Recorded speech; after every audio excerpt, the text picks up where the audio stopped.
Әлеуметтік желіде бірнеше күннен бері қол аяғы байланған сарбаздың айналасындағыларға айғайлап қарсылық білдірген сарбаз Қызылорда облысының тумасы болып шықты. 18 жастағы жігіт әскери міндетін шекарашылар қатарында өтіп жүргеніне көп болмапты. Алайда азамат қазір Алматыда ем қабылдап жатыр.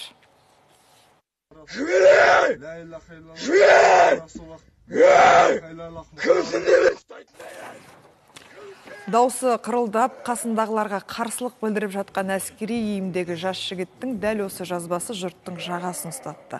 Мұнда қол аяғына матап тастаған сарбаздың қасындағы адам кәлимасын қайталаған сайын жігіт қарсылығын үдетеді. Бірақ сонда да қасындағы басқа әскерилер оны жібермей ұстап отыр. Бұл сарбаздың осы секілді бірнеше видеосы қатар тарады. Ал жазбадағы жігіттің шекарашылар қатарында әскери борышын өтеп жүрген Қызылорда облысының тұрғыны екені белгілі болды. Алайда облыстағы жауапты басқармасындағылар сарбаздың бұл хәліне таң қалып отыр. Олар 18 жастағы жігіт әскерге бармай тұрып, медициналық комиссияның тексеруден өткен дейді. Тіпті қауіпсіздік комитетіндегілер өзі жігітті тексеріп, әскер қатарына алуға жарамды деп тапқан.